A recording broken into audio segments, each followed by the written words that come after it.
This is a wake-up call for, this book is a wake-up call for humanity, but this crisis, I pray, is a wake-up call for the Ummah and for every single one of us. That we see ourselves aligned with a very particular agenda, with a very particular focus, simultaneously.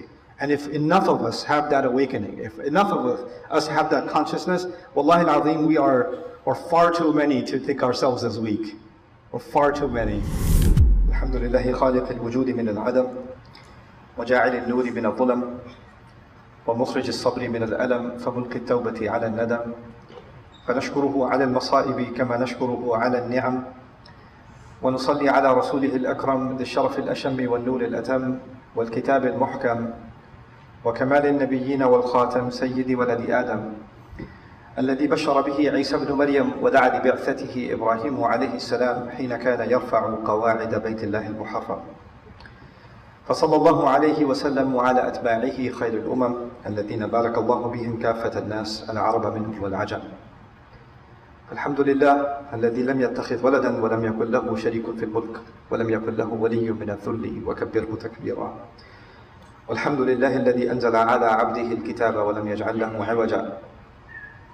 والحمد لله الذي نحمده ونستعينه ونستغفره ونؤمن به ونتوكل عليه ونعوذ بالله من شرور أنفسنا ومن سيئات أعمالنا من يهده الله فلا مضل له ومن يضلل فلا هادي له ونشهد أن لا إله إلا الله وحده لا شريك له ونشهد أن محمدا عبد الله ورسوله أرسله الله تعالى بالهدى ودين الحق ليظهره على الدين كله وكفى بالله شهيدا فصلى الله عليه وسلم تسليما كثيرا كثيرا. أما بعد فإن أصدق الحديث كتاب الله وخير الهدي هدي محمد صلى الله عليه وسلم وإن شر الأمور محدثاتها وإن كل محدثة بدعة وكل بدعة ضلالة وكل ضلالة في النار. قال الله عز وجل في كتابه الكريم بعد أن أقول أعوذ بالله من الشيطان الرجيم يا أيها الذين آمنوا اتقوا الله حق تقاته ولا تموتن إلا وأنتم مسلمون واعتصموا بحبل الله جميعا ولا تفرقوا واذكروا نعمة الله عليكم إذ كنتم أعداء فألف بين قلوبكم فأصبحتم بنعمته إخوانا وكنتم على شفا حفرة من النار فأنقذكم منها كذلك يبين الله لكم آياته لعلكم تهتدون. ولتكن منكم أمة يدعون إلى الخير ويأمرون بالمعروف وينهون عن المنكر وأولئك هم المفلحون ولا تكونوا كالذين تفرقوا واختلفوا من بعد ما جاءهم البينات وأولئك لهم عذاب عظيم. رب اشرح لي صدري ويسر لي أمري واحلل عقدة من لساني يفقهوا قولي. اللهم ثبتنا عند الموت بلا إله إلا الله واللهم اجعلنا من الذين آمنوا وعملوا الصالحات وتواصوا بالحق وتواصوا بالصبر آمين يا رب العالمين. أما بعد, I was requested this Friday to speak about the situation in Gaza, and I'll be as honest with you as I can be. When I made such a request, I feel paralyzed. I feel paralyzed because I don't think my feelings towards what's happening in Gaza are any different from any Muslim or actually any decent human being, but more so any Muslim. And every time I look at my own child, I can't help but think of the unbearable pictures of those children that are suffering, the countless that have already suffered and the countless that are suffering, and their parents and the bereaved. And it quite literally is paralyzing. And then I step back and I realize that our deen, one of its fundamental requirements is that one has to have control over their emotions before they speak. You have to have composure. And you cannot think and you cannot act on this deen unless you have such composure. In fact, one of the fundamental teachings of our religion that our success depends on is the word sabr.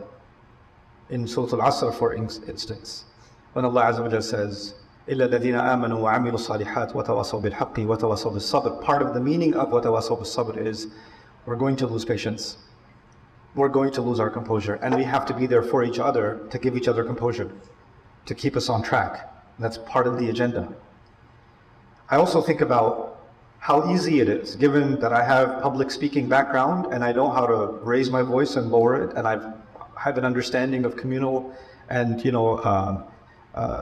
psychology, social psychology, that I can give a khutbah at the end of which there's going to be a very loud takbir. and there's going to be a lot of excitement, and the hearts will be at ease that I heard something that felt good.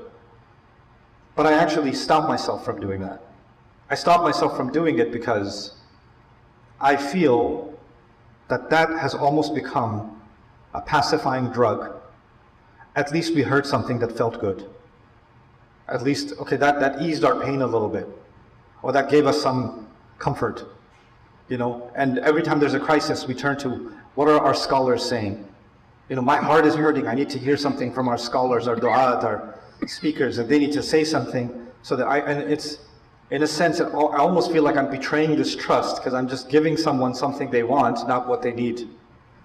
That's what it feels like to me. And so when that request is made, I actually went through quite a bit of a few stages since I heard that request. I casually said yes, but it's not easy for me because I do take that as an amana. And after a lot of thinking and a lot of talking with friends and colleagues and mentors through last night, just on what to do, because I'm not any different than any of you, like I said, those emotions are mine too. And if I step back and I try to seek what it is that Allah wants from the Ummah in this hour, what does He expect from us? I come away with two things. The reason, what's on all of our minds is that we're powerless. That's what's on our minds. This frustration is not the zalim, the shayateen, the killers, the murderers, the massacres of children, the genocidal maniacs, the shayateen. It's not, they're going to do what they're going to do. They're just doing what they're supposed to do. The real frustration is not with them. The real frustration is with ourselves. Why are we so powerless? Why is this happening in front of our eyes? We're making all this noise and it's going on. So actually, if you step back and think about it, the real problem is ourselves. Because you can't get angry at shaitan. Shaitan's job is to do what he does. But we're supposed to be, and the enemies of Islam, they're going to do what they're going to do. And Rasulullah sallallahu alaihi wasallam, his entire seerah is about one thing. It's about him having his agenda. As much as they anger him, they anger him all the time, and they anger the believers all the time. The kuffar angered believers all the time. But Allah has put him on a track. And the objective of that track is, to me, one of the objectives is really straightforward. And the objective is, if you get off track, you're never going to build the power you need to build to put a stop to them. You're never going to build that power. In fact, giving into your emotions will take you off track, and even though you'll feel like you released some hot air, you didn't even make steps towards ending that problem. Because today, for instance, if we do, somehow this crisis comes to an end, the damage is already done. For generations, the damage is done. And tomorrow it might be another country. And tomorrow it might be another location. And already we know the Ummah is on fire in multiple places around the world. So the real question is, what is that track? What's the pathway the Ummah is supposed to be on? It's easy to say, we're not united, our leaders are corrupt. It's, when is the Ummah going to wake up? What in the world does that mean? When is the Ummah going to wake up? We need, unless you and I have a clear agenda in front of us, here's what I need me to do. Here's what I need you to do. There's supposed to be some level of clarity on an agenda, on a unified agenda. Then it shouldn't be difficult for 20% of the world's population to exert their influence and to flex their muscle, because we are that. We're not a small population. So something has to be there. And in order to try to, I'm not claiming that I have the answer to that question, but I think I have somewhat of the right direction. And I want to share that with you in this khutbah. In the Quran, Allah has given us essentially two problems, two responsibilities. One responsibility faces inward and the other faces outward. So a great place to look at for this two directions is what I recited to you from Surah Ali Imran. In fact, even Surah Al-Asr is the same thing. It's inward and outward. When you think of إِلَّا الَّذِينَ آمَنُوا وَعَمِلُوا الصَّالِحَاتِ, it's inward. And when you think of وَتَوَاصَوْا بِالْحَقِّ وَتَوَاصَوْا بِالصَّبْرِ, it is outward. Right? So there's always these two things. The same thing Allah says in يَا أَيُّهَا الَّذِينَ آمَنُوا اتَّقُوا اللَّهَ حَقَّ تُقَاتِهِ وَلَا تَمُوتُنَّ إِلَّا وَأَنْتُمْ مُسْلِمُونَ. That's inwards. That's my taqwa. I have to die in the state of Islam. I have to be in surrender to Allah. So let's stop at inwards for a second. There are those of us who will feel, well, we're not doing the inward, we're not really people of taqwa, we don't really have the right kind of iman, and if we just had the right kind of iman, then the problem of the ummah would be solved. The world would look different. We wouldn't have this oppression anymore. But that's only half the equation.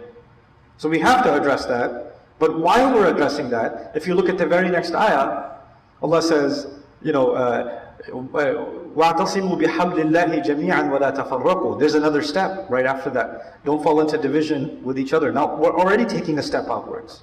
It's not just about my taqwa now anymore, it's about unification. So first is my own reform. Step 2 is steps towards unification. And then step 3, وَلْتَكُمْ مِنْكُمْ أُمَّةٌ يَدْعُونَ إِلَى الْخَيْرِ. Now you're calling to something good, but you're calling as a unified force to something good. And calling someone, da'wah is something even Nuh alayhi salam did, right? Nuh alayhi salam did da'wah. Salih alayhi salam did da'wah. But you as a group, you won't just make da'wah, you will then build enough momentum behind you that you will go from da'wah to يَأْمُرُونَ بِالْمَعْرُوفِ وَيَنْهَوْنَ عَنِ الْمُنْكَرِ. You're going to take bigger steps. This is going to get bigger and bigger. There's a development here. 1, 2, 3, 4. Here's what you have to do, right? So now let's look at one for a second and understand something. I'm going to talk first for a few minutes just about the inward. What is Allah saying about the inward? Allah has given us a pretty detailed description of the Israelites in the Quran, of Bani Israel. And Allah has described how Allah had given them a religion that they should have surrendered to. They are, in fact, also descendants of our father Ibrahim alayhi salam. The religion of إِذْ قَالَ لَهُ رَبُّهُ أَسْلِمْ قَالَ أَسْلَمْتُ لِرَبِّ الْعَالَمِينَ. They are a religion that they follow that same religion. نَعْبُدُ إِلَهَكَ وَإِلَهَ آبَائِكَ إِبْرَاهِيمَ وَإِسْمَعِيلَ وَإِسْحَاقَ إِلَهًا وَاحِدًا وَنَحْنُ لَهُ مُسْلِمُونَ. They declared Islam for themselves too, the sons of Yaqub, the sons of Israel. And Allah will describe elaborately how they played with Allah's law, how they manipulated what Allah had revealed, how they used it to generate power for themselves and wealth for themselves. So they had these classes of not just rabbis but also priests that you couldn't be purified unless you went through them. Your sacrifices wouldn't be accepted, your worship wouldn't be accepted unless you went through a priest and unless you paid these kinds of monies. The same thing the Catholic Church did with the Pope, the Israelites were doing. And they were playing with the law of Allah, taking the haram and making it halal, taking the halal and making it haram, adding things to the sharia that had nothing to do with the sharia. They were doing these kinds of things. They were playing these kinds of games with Allah's rules. And clearly the things Allah had made haram, they were openly violating that. Now, Allah gave us that example not just so we can look back at them and say, look at these people, look at how they mess with Allah's law. Allah gave us that because the first instruction was, if you want to fix things, اتقوا الله حق تقاته ولا تموتن إلا وأنتم مسلمون. And by the way, at the end of that very passage, Allah will say, ولا تكونوا كالذين أوتوا الكتاب. Don't become like them. Because they didn't observe taqwa and they didn't come into Islam completely.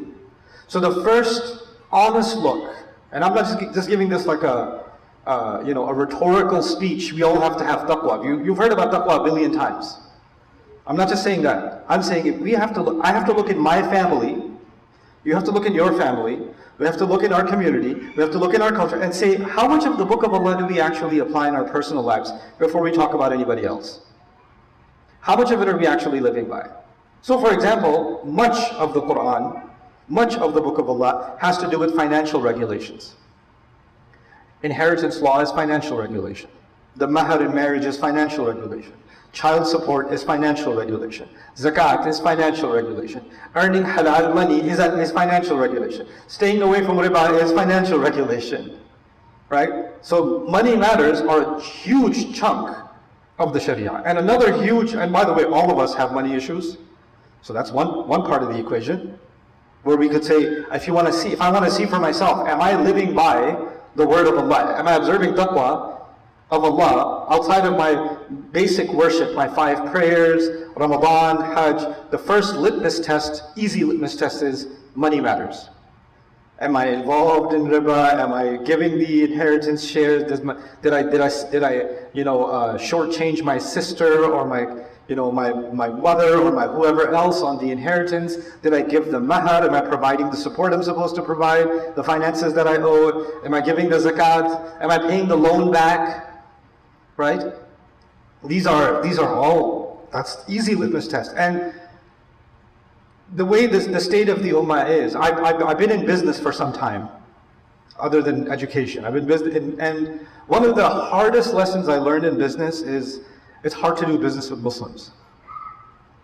It was an ugly lesson, because these are my brothers. These are the people I learn deen with. I pray with them. I do da'wah work with them. I discuss Islam with them, etc. So when it comes to money, though, I don't know, something happens. Something happens. And you know what? That is psychosis. So I can look like I have taqwa, I can pray like I have taqwa, I can talk like I have taqwa, but my financial dealings don't have taqwa. That's a problem. The second, one litmus test, whether we're living up to the first condition.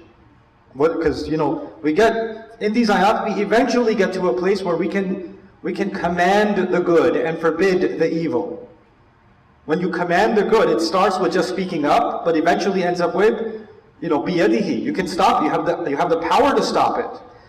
This is how you get to the place where you have a power to stop it. And the step one is internal, and that is you have to abide by Allah's word, or everything else you do, Allah will deal with you no different than how He dealt with the Israelites. And what did He do with the Israelites? When they played with Allah's law, ضُرِبَتْ عَلَيْهِمُ الذِّلَّةُ وَالْمَسْكَنَةُ وَبَاءُوا بِغَضَبٍ مِّنَ اللَّهِ. They were humiliated, they were powerless, and they received the rage from Allah.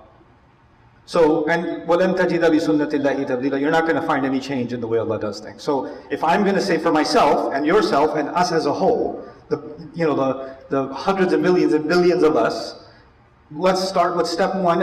At least let's begin here and say, hey, I got to bring taqwa back into my life. Starting with the worship and financial dealings. The next place would be the hudud of Allah in family, in my personal family life. You might not know this, but the term tilka hududullah, or the phrase hududullah, is referred to in the Quran, except in one place in Surah At-Tawbah where it's mentioned generally. Every other place it has to do with family law. The hudud of Allah. We think of hudud, what do we think of? Cutting the hand of the thief. We think of, the punishments in Islam, right? The punishment of the qatil and this and that and the other. In the Quran, where's hudud being used? Family law. Family law. So, money and family law will give us a pretty good idea of what taqwa looks like. Now, I started this khutbah by saying Islam is inwards and outwards.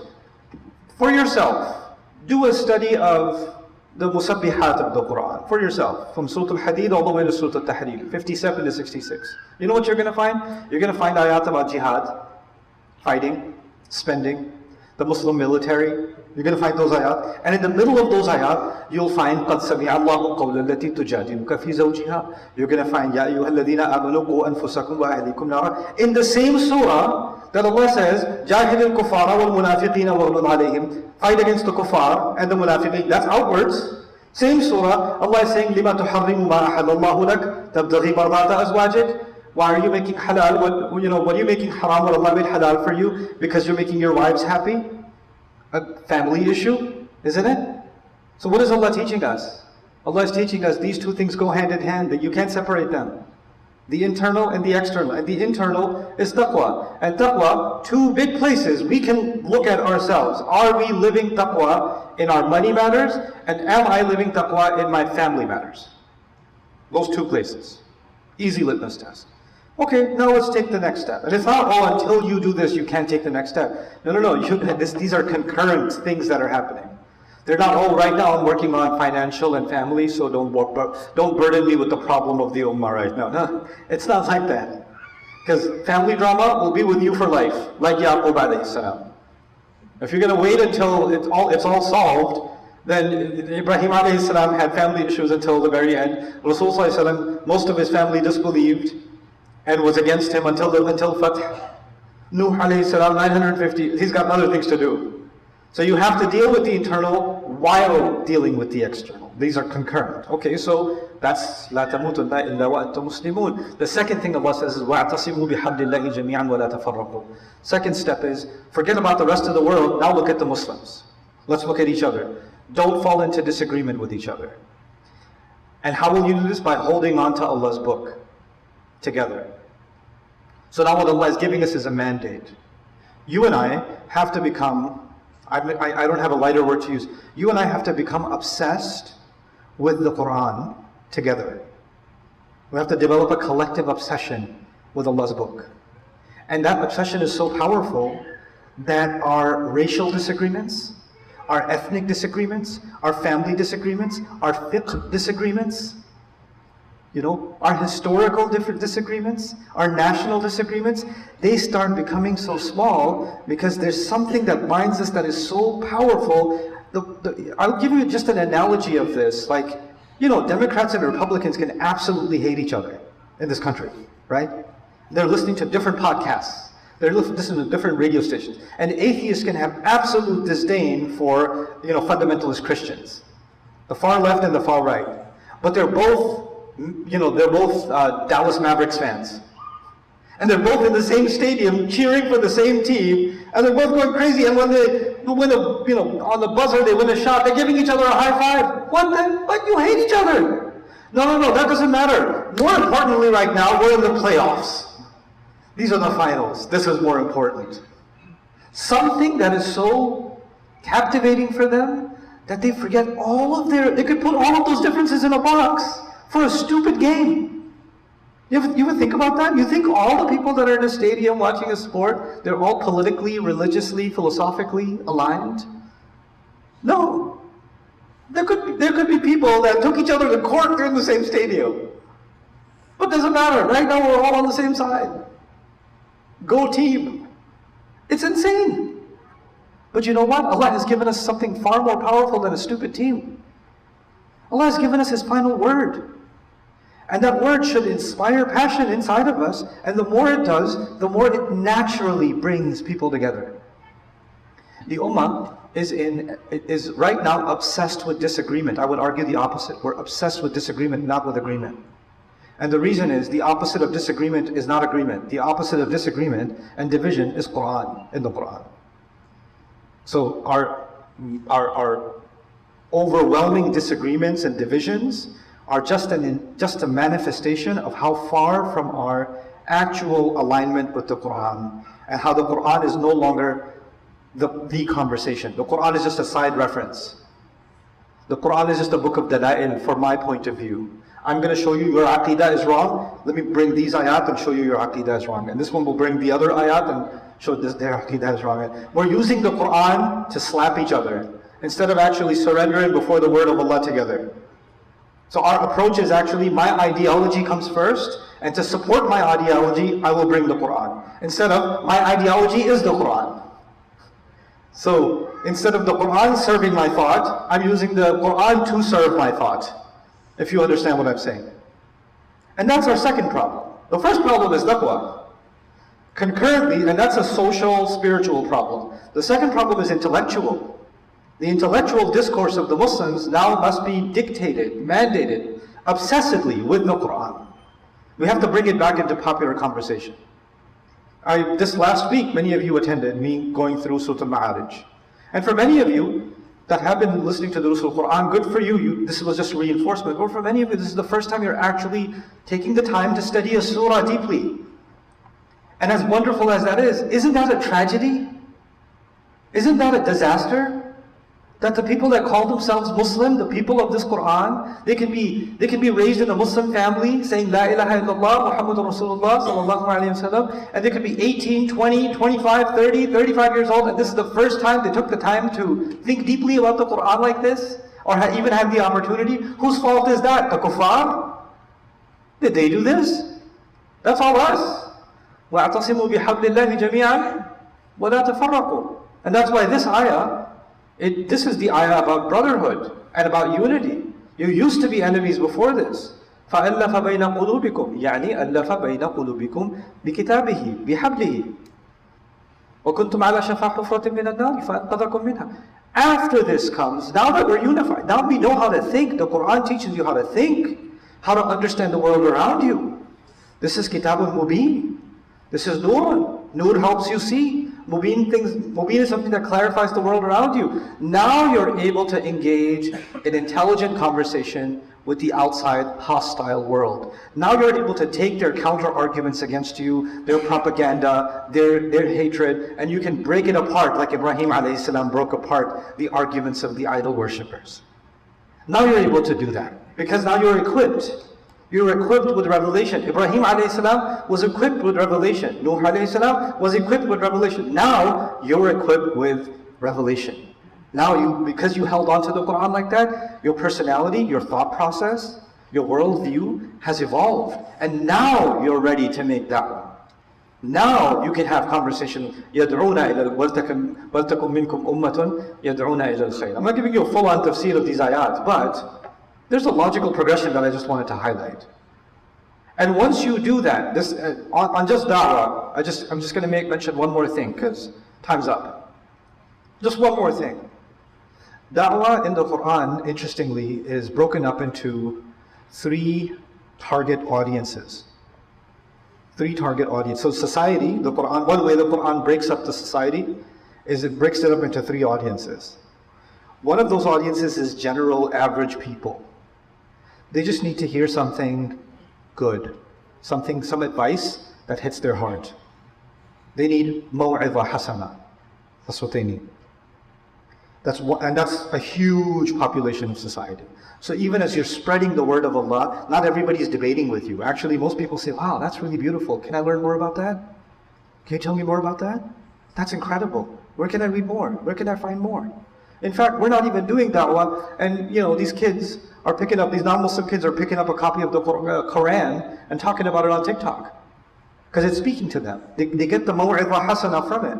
But that's our job. Our job is to introduce them to ud'u ila sabili rabbika bil maw'idhatil hasana. That maw'idha hasana is for the masses of people. I call them the neutral masses. Even if they're against you, they don't really know why they're against you. And when they come into contact with this message, they're like, I don't even know why I was against that. I actually agree with this. I find reason in it. The second group of people is the people that would love to keep the masses, the first group. They would love to control those masses using their propaganda. You can call them the hawks. And these hawks, they're very, very vocal. They're very aggressive. They're very insulting. Every society has hawks for their ideology. And those hawks, you need to understand them. You need to understand their arguments. And some of us have to be equipped to respond to their arguments with something better than their arguments. Right? That's the hawks. And that's the last part of that ayah, وَجَادِلْهُمْ بِالَّتِي هِيَ أَحْسَنُ. That's another part of da'wah. But the middle part of da'wah, which I particularly chose to talk about this here because this is a university town. Many of you are university students at Chala, many of you are professionals. Allah says, "Ud'u ila sabili rabbika bil hikmah" first, actually. And that's actually a really important part of da'wah. Every society has a certain group, a certain population of people that are lower in education. They're lower in education, and then there's a smaller population of people that are higher in education. And they are in a certain intellectual elite status. Whether by way of university or other training or whatever, they are at a higher level of thinking, right? They need something that engages them where they are. They need a conversation at their level. I need to be able to make da'wah to the sociology professor and the anthropology professor and my PhD mentor in the program of neuroscience. Those people, I need to be able to have a conversation with them too. They're not too smart for Islam, but Islam can be presented to them at the level of hikmah. That needs to be presented, and that's a different class of society. I mentioned 3 groups. The general public, al-maw'idha al-hasana, right? The hawks, al-jidal, وَجَادِلْهُمْ بِالَّتِي هِيَ أَحْسَنُ. And first and foremost, actually, the smartest people in society. The Quran actually began with al-hikmah. And you know what? This is the time, this is an opportunity. Now that this heinous, inhumane, satanic behavior and this crime has been exposed before the world, intellectuals are starting to question their allegiance to Western ideas, their blind allegiance to capitalism, or their fantastical allegiance to what they think is democracy, etc., etc. This is a time to have very intelligent conversation with those intellectuals. Because the first change that happens in the world is not military change. The real change that happens in the world is actually a change in thought process, in minds. If the Quran came, one of the things it did is it revolutionized how people think. And once that happens, now you're in a position that when you do Amr bil Ma'ruf, the intellectuals can't stop you. The masses are in agreement with you.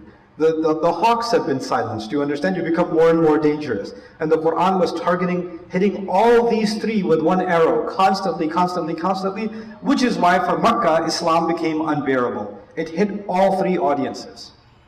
It became unbearable for them. This is the agenda Allah has given the Ummah. When we lose sight of that agenda, when we don't live by this agenda, then what is the model in the Quran? Either you're doing this, or you are just like what Banu Israel did. Those are the two. That's why right after this Allah mentions them. وَلَا تَكُونُوا كَالَّذِينَ تَفَرَّقُوا وَاخْتَلَفُوا مِنْ بَعْدِ مَا جَاءَهُمُ الْبَيِّنَاتُ. It's right after that. For a reason. Because this is the model, this is the revolution brought about by Muhammad Rasulullah sallallahu alaihi wasallam of how to transform the world. Or you can do what the Israelites have done before you and suffer the consequences that they suffered. This is a wake-up call for this book is a wake-up call for humanity, but this crisis, I pray, is a wake-up call for the Ummah and for every single one of us, that we see ourselves aligned with a very particular agenda, with a very particular focus, simultaneously. And if enough of us have that awakening, if enough of us have that consciousness, wallahi al-azim, we are far too many to think ourselves as weak, or far too many. You don't need billions to bring about a change. Quran already taught us that. The Seerah already taught us that. You just need enough strong hearts and minds. That's all you need. And Allah Azza wa Jalla bring those strong hearts and minds out of this and every other community. Barakallahu li wa lakum fil Qur'an al-Hakim wa nafa'ani wa iyyakum bil ayat wa dhikr al-Hakim.